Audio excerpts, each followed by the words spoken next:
Hybrid teaching. You got some kids at home, you got kids in person, you're trying to teach both of them. It's not great, but that's what we're going to talk about today. We're going to talk about how things are going in my hybrid teaching classroom. If you are new here, my name is Tom Gibson. I am a middle school STEM teacher, and this channel is all about helping teachers design an engaging classroom experience for their students and a fulfilling teaching experience for themselves. It's been a very difficult year for a lot of people to do both of these things. With student engagement, probably one of the most difficult aspects of distance learning and hybrid teaching, and leading to burnout, which is a lot of teachers just not finding the fulfillment in the classroom that they typically would have, or at least still desire to have. And so that's what this channel is all about. I wanted to go on this live stream and kind of share a little bit about how hybrid has been going. We were doing distance learning up until about the last week of February, fully distant learning all year long. We started our hybrid model in February, and we had 1 week of it. And then we had 1 week where there wasn't classes because students were working on independent projects, something called Project Week. And then we had 1 week of spring break. Since the beginning of February, we've only done 2.5 full weeks, 2.5 weeks of hybrid learning. And it's going okay. It's going, when people ask how things are going, I'm like, it's going as well, I guess, as it could. I'm doing things in class and kids are showing up, and that's good. But it's hard. It's hard to kind of speak to two different groups at one time. So I thought we could start by looking at my actual schedule, so you can give you a little bit more context of what my hybrid classroom looks like. We have two cohorts. This is pretty common with hybrid classrooms that I've been seeing online.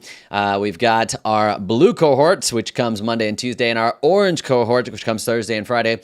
And then days like today, Wednesday, is flex days. Flex days are for office hours, staff meetings in the afternoon, things like that. And this week and next week, our flex days are actually student-led conferences. It's exactly what it sounds like. Students are scheduling time with their advisor to meet on Zoom with their parents and kind of go through a template that we put together on their strengths, their weaknesses, areas of growth, and things like that. But I'm still sprinkling a little bit of office hours in for students who need it today and next week. But I have pre-algebra on my Monday is A day, Tuesday is B day. Monday and Thursday are A days, Tuesday and Friday are B days. A days, pre-algebra, first and third, and then advisory. I don't have any students in the blue cohort and advisory on Mondays, but I do have a handful that come on Fridays. I think the most challenging thing with this schedule is that I'm trying to do a few in-person things that are exclusive to being in person in my science class and in my robotics class, but I have to remember, like, the students are actually only in person once a week for 75 minutes for that class period. And so it's challenging to really get like some in-person stuff done because it just takes so much longer to complete. Because in my mind, when I start planning, I'm thinking, oh, okay, I've got physical science twice this week, but I'm not thinking, oh, I've only got the kids in person once this week, and some of them are not in person at all. So that's been kind of challenging to kind of, if I want to do anything specific to in person, I'm going to talk about it when I do more of a deep dive of what I've been doing in physical science. It's harder to plan for that because they can only really spend one day a week doing it. And so what would normally take like 2 class periods end up maybe taking 2 to 3 weeks, which is what I'm finding with this first project that we've been doing in physical science. But this is the schedule. Tuesdays and Thursdays around this time is club time, and I do the Minecraft club, but my school we've been having to prepare for student-led conferences, and we've had to prepare that week off that the students had, week off of classes where they had Project Week. We've been having to prepare for Project Week and doing Project Week presentations during this club time. So we actually haven't had a single club time yet since we went hybrid at the end of February. And so let's take a look at pre-algebra. Actually, before I go into the actual classes, I wanted to talk about the tech that I'm doing because I think that's an area that I think a lot about. And a lot of teachers are like, how are you managing all of this? For just about all my classes, I set up my laptop. Originally, I tried to keep things as simple as possible, try to use my laptop microphone and laptop speaker, and I was projecting my laptop so that way I was like, do the students in class, should I have them log into Zoom? Because if they don't, then the students at home really only see me. They don't really see any of the kids in class, and it feels less of like our class together still. And so I tried just doing that where some classes I didn't have them log into Zoom. They just looked at what I was projecting up on the screen, and then some classes I did. But the challenge was just having one laptop that I was projecting onto the screen was that the students in class were seeing like my Zoom, and they were seeing like the private chat that the students at home were sending me. And I'm like, well, that kind of defeats the purpose of having a private chat. And so I was like, well, I don't want to do that. And so I started to bring my iPad to serve a couple reasons. I wanted the students in person to not have to log into Zoom and have their computers open while I was talking. Because up until this year, every time that I would be addressing the students, I'm like, laptop screens tilted down, please. And then I would just wait until all the laptop screens were down before I proceeded, because it's too distracting for them to have their laptop open when I am trying to give some instructions on something.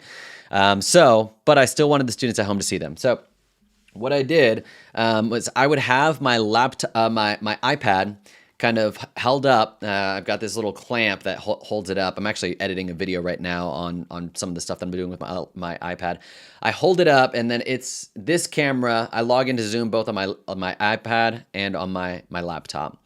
The camera on my iPad looks at my students that are in the classroom. And so it shows up as Tom's iPad, and you can see most of the students in the shot. Whereas my laptop is showing me, and I have like a separate camera for that. So that way the students at home can see me and see the students in class, but the students in class don't have to have their cameras and their laptops open while I'm discussing. Instead of projecting from my laptop, I actually project out of my iPad.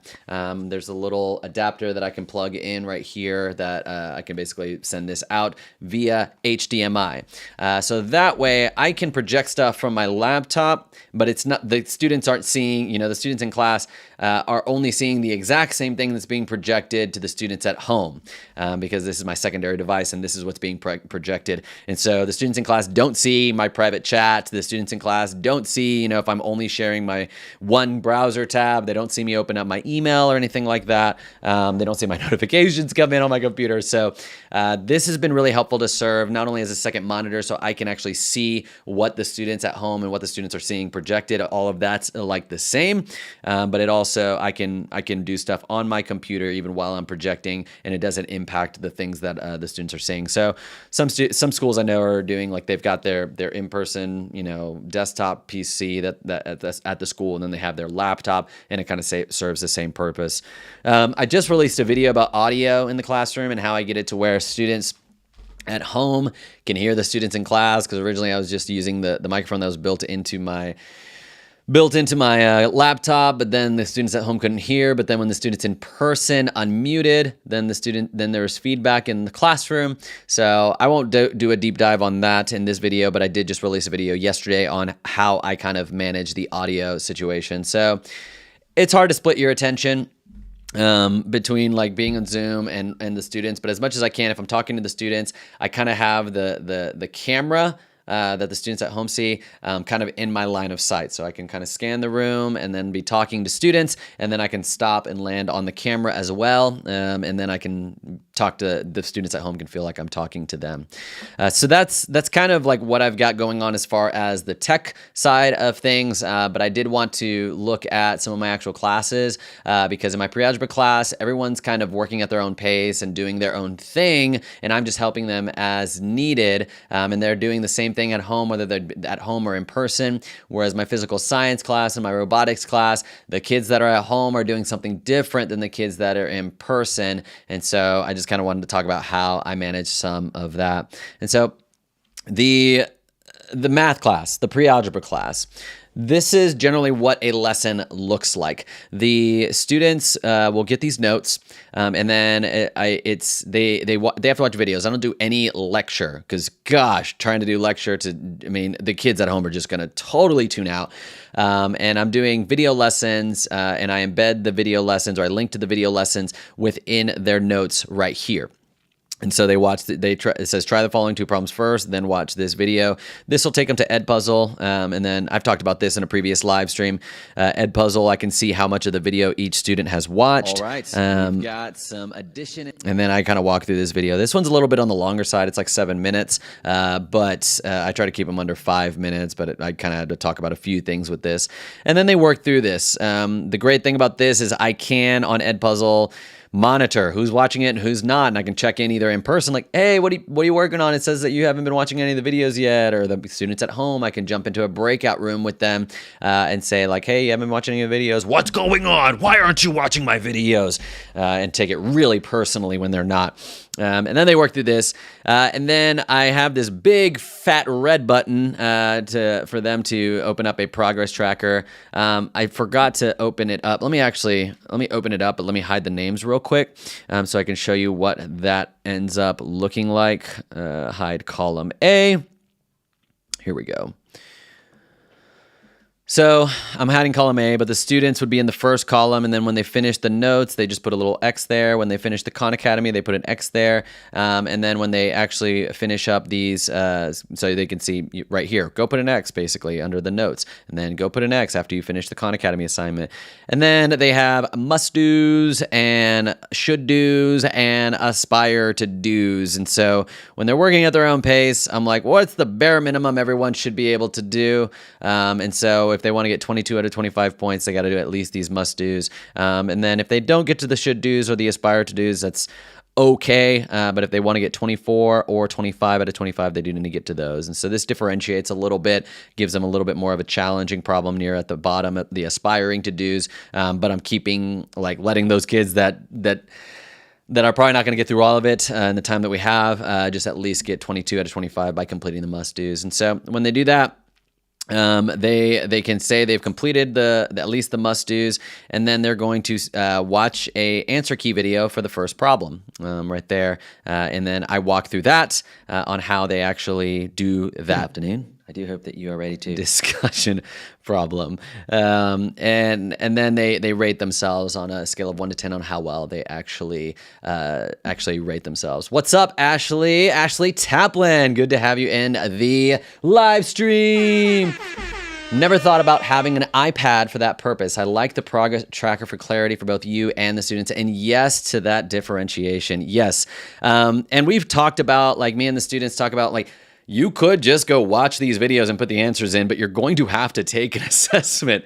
And I'm going to know whether or not you did it or not. And if you did it, if you got all these answers, you're not helping yourself. You're just going to be so lost when you get to it. So they do a self-assessment here, and then I can check in with students before they take their little mastery assessment for this unit. All of these resources on how I kind of figured this out, it's called a self-paced classroom. The modern classroom has got a free course on how to do this that I kind of stole some of their ideas. And so you can go to modernclassrooms.org. I heard them on the Cult of Pedagogy recently, and then they were talking about, like, how do you set this up? How do you track their progress? And mine's different than what I saw there, but I took some of the must-dos, should-dos, and aspire-to-dos ideas I got from them. So if you're interested in kind of how this goes, but this works out really well for a hybrid classroom because the students in my pre-algebra class are really working on this, whether they are in person or whether they are at home, and I'm just checking in as needed. When they get to that mastery assessment, I may say, okay, anybody who would like me to walk through some of these problems, maybe you watch the answer key and it doesn't make a lot of sense, come to breakout room number 1, and I'm also going to be explaining it here in class, and then in breakout room 1, I either do it on the iPad or I do it on the board. The only challenge with the iPad with doing this is I do use I use the Apple Pencil as my whiteboard, and I use the app Explain Everything, which is a really great a whiteboard app because I can zoom in, zoom out, and use a whole different canvas. But even though it's logged into Zoom on the iPad and logged into Zoom on my computer, I can't project the iPad onto the screen and also screen share into Zoom at the same time, which kind of sucks. And so whenever I do have to screen share, I will open up Explain Everything, and then I'll unplug the projector so that way I can screen share in Zoom. I'm sure there's gonna be a way around it, but I just kind of discovered that problem this week, and I'm going to try to figure out how to fix that. And so that's kind of what math looks like right now in the hybrid classroom. And so let's kind of take a look at what is going on with physical science. Physical science, I have found to be, I try to be like, okay, I want to do some labs. I want to do an experiment, but I need to make it so that the kids at home that aren't coming to school at all are able to do these experiments. Ashley just asked, what is the website called again? I'm planning a station rotation model with a teacher tomorrow and think this progress tracker could be great for us to include. The website is the Modern Classrooms Project. If you go to What We Do, the free online course, they will then walk through how to do all of that stuff in the free course, from making the video lessons to doing the progress tracker. And you can also just send me a message on Instagram, and I can actually share this or leave a comment. I don't know. You can't leave it comment on a live stream until after the video's up. You can also email me at tom@tomgibson.com if anyone would like an example of this progress tracker, and then I will send it to you, Tom spelled with an H, THOM, at tomgibson.com. So if that's what you would like to kind of explore a little bit more of. So with physical science, though, the challenge of being able to do projects that students at home and students in person can do with really simple supplies. And so we were studying density. And so I was like, okay, I want to do a density experiment, but I want to have the supplies there for the students that are in person if they are there. And sure thing, Ashley. And if they are not at home, then they can work on a different project. Because if they're in my orange cohort, they can work on it when they get to class on Friday. So what are they going to work on Tuesday then if the in-person kids are working on that experiment, but the at-home kids that are going to be in person on Friday are going to wait until Friday? So I ended up having to have two different experiments running simultaneously based on where students were at, whether they were at home or whether they were in person. And so those two experiments were the density experiment and the states and phase changes experiment. The density experiment, both of them could be done at home for students that are not coming to school at all. But the density experiment I felt would be a little bit easier for most students to do at school. These were the supplies. The only thing a lot of them didn't have was a scale. I didn't even write scale on there, but they needed to find the mass of a few things. But this one was really good because it was an experiment where there was lots of things where they're like, how do I find density again? Well, check your notes. You've got Google at your fingertips. How do I find the mass? How do I find the volume? What's on the side of your graduated cylinder or your beaker or something like that? Oh, it says milliliters. What's the unit for density? All these things they took notes on that we talked about in a lesson prior, but now they're having to apply it, which is generally what an experiment is. So lots of great conversations that came up. This was really them putting salt water together, putting more salt in water, finding that the density of salt water is greater than the density of just water without salt. And so the egg will drop to the bottom of the salt-less water, but float to the top of the water with salt in it. And so they were doing that experiment. But the problem that I was running into here was the first day that we did this, I had to explain this experiment. And then I also had to explain the states and phase changes experiment for the students that were at home and weren't in person yet. And so this experiment, the students were melting ice, taking temperature readings every 1 minute, making certain points and observations of when certain things happened, and then writing it in this chart and creating a graph and then answering some conclusion questions about states and phase changes. And the challenge with this was I have a meat thermometer, or I have a meat thermometer, it doesn't go down to 0 degrees, or I have a thermometer when you're sick and it doesn't really go down, it just says error. And so some of the kids weren't able to do this because I was I wasn't able to put all these together like a week in advance. I was literally making the final touches on both of these experiments like the day that I was going to introduce it to students. And so I didn't give enough time to say like, hey, if you don't have a thermometer at home that can go down to 0 and up to 100 degrees, you can either get one at the grocery store or here's a link on Amazon. And so some of the kids didn't end up being able to do anything because they weren't at school to do the states and phase changes experiment, and they were going to be, or the density experiment, and they were going to be coming later in the week. They didn't have a thermometer at home to do this experiment, and so they didn't really end up doing anything. Which I'm like, well, I'm not going to come up with a third thing for something someone to do. So I'm like, all right, well, just work on something else, and you may have to do some of this in your own time, and which made me think of the whole like making sure everyone's doing the same thing at the same time model that education typically is. Like, this really would have been a great time and really has turned into like, these are the things we're working on. You may not be able to work on them today because you don't have the supplies. Find time this week to work on them, and letting students have like the agency of when they would work on them, which I think is probably a better model anyways. I just wasn't able to answer questions in real time if they weren't working on it at the time. So a lot of students at home were just like off either working on this in the kitchen or something, or working on something else. But then the challenge with the density experiment and the egg one was like they got maybe to problem number 4 by the end of the first class period. And then I was like, oh, wait, these students are not going to be back here on Friday because it's the other cohort that's coming on Friday. These students are not going to be back here until next Tuesday. Okay, well, I'll give them next Tuesday to work on it. And then they didn't finish it up yesterday, which was the next Tuesday. And now it's like, okay, well, we'll work on it the next Tuesday because I don't want them to work on half the experiment at school using those supplies and then try to recreate it at home using different supplies. That's bad science.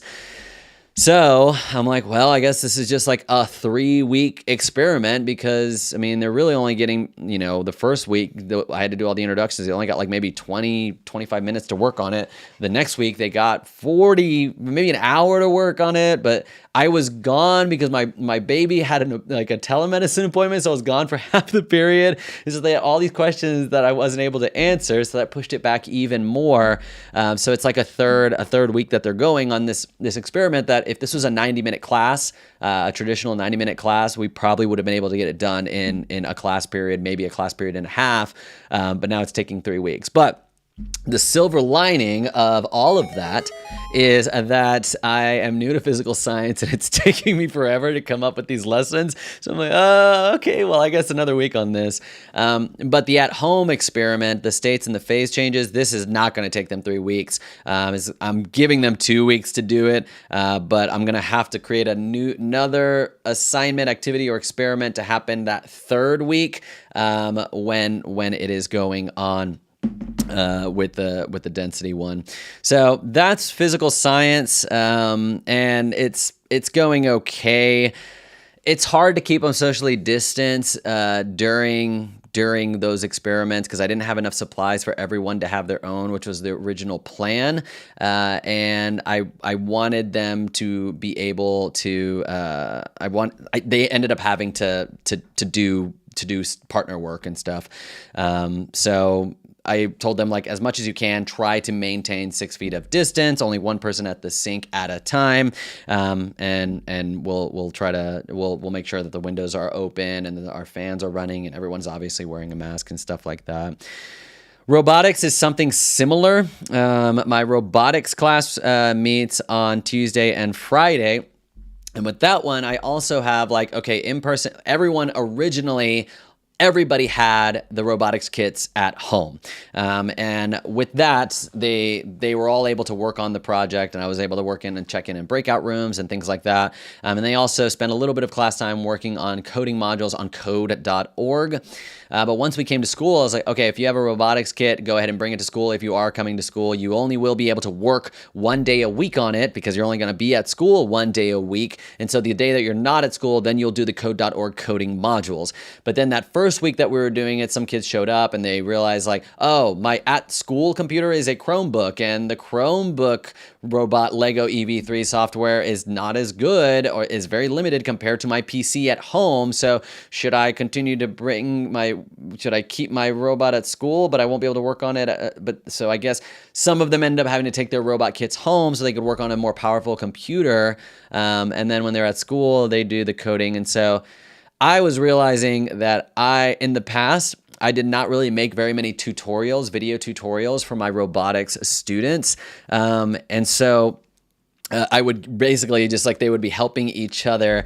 Hey, it's Ela. What's going on, Ela? It's been a pleasure to do class with you. Love the experiments. Yay for experiments. I'm glad you're enjoying them. But with robotics, this year, like not having those instructional tutorials for them, usually I would just say like, what could you search to find that? Where could you do that? And they would help each other out. And it was very collaborative, which is really the type of classroom I wanted. I didn't want to just make videos that told them exactly how to do it, and then they just copied the videos. But this year, it's like, okay, to help each other in class, you're going to have to screen share so that they can see your computer without having to hover over you. And then they're like, no, click right here and click on there. And then they're trying to screen share with the person that's in class, and it's okay, but then they're not realizing that their robot has an issue with their build, or something's not plugged into the right port. And it's little things that usually I don't see unless I'm there, like you don't have it plugged into the right port. And so I'm trying to help them from a distance, from across the room. I'm trying to get the other students to help them from across the room. And it's not ideal, to say the least.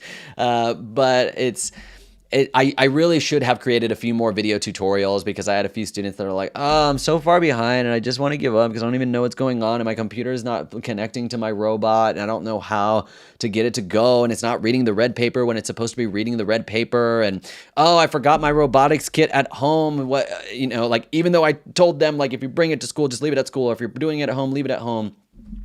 And then the whole question of like, how firm do I want to be with these due dates? Because I know a lot of times the kids are not working on something at home.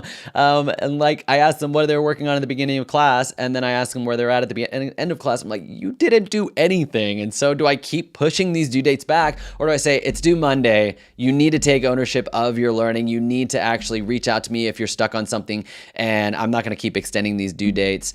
And so I'm like, do I extend the due date? Do I not? Yes, Chromebook always seemed like thank you, Jessica, JPEZ talks. Chromebooks always seem like a smart, affordable idea, but they end up being so limited. I should know, because I used one for 6 years before updating for a Mac. Yes, there's so many, like when students have only a Chromebook or only an iPad, there's so many limitations on their operating system. It's not awesome. So I think robotics, since it's an elective that I've taught so many years, and I've already got the projects all made, like you can even see them right here. My robotics projects, I got copy and paste old projects here, and then I just like, oh, let me look at this again. Okay, yeah, this is what we're working on.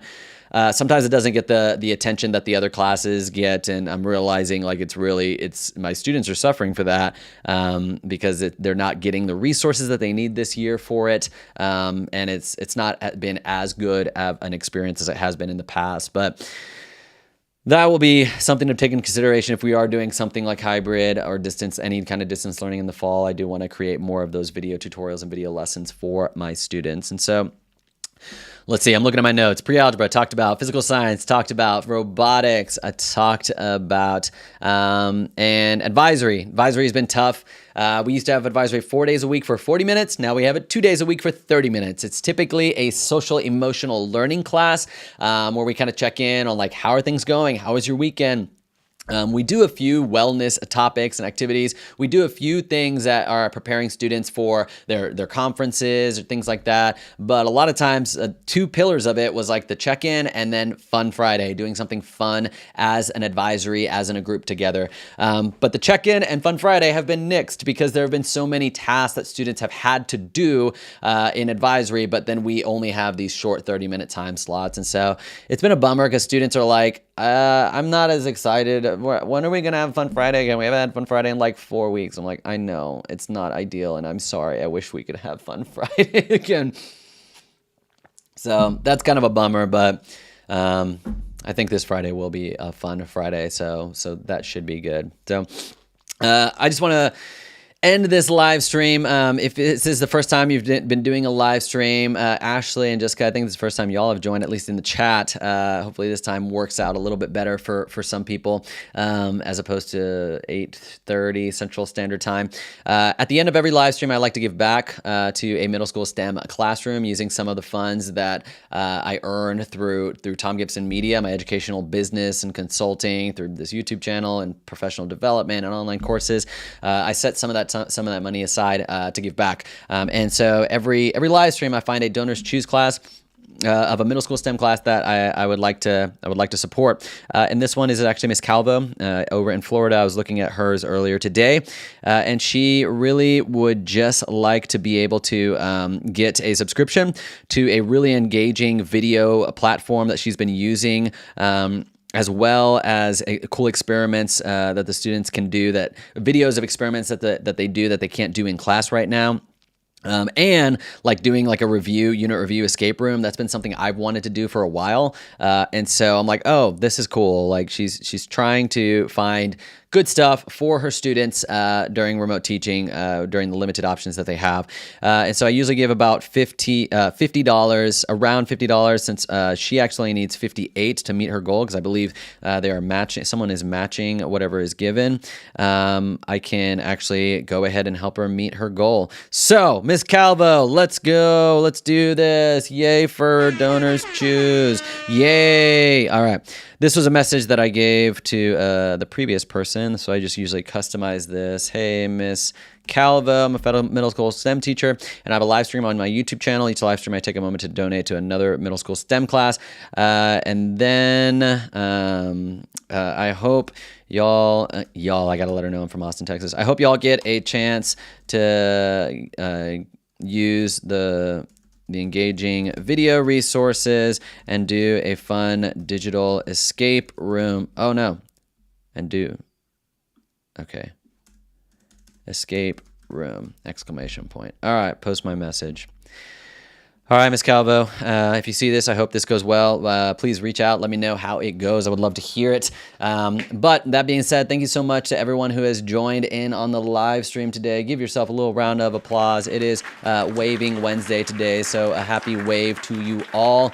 I will keep this time for the time being, and see if we get some more folks able to join in on their lunch break. And thank you all for joining. My name is Tom Gibson, and I hope, I was like, what do I say at the end of these things? I hope you learned something that'll help you design an engaging classroom experience for your students and a fulfilling teaching experience for yourself. Thank you, Ashley. Thank you for tuning in and staying the whole time. Thank you, Ela, Jessica, and hopefully we'll see y'all soon. Bye-bye. Oh, wait, where's my button? Oh, here we go. Ooh, smooth transition.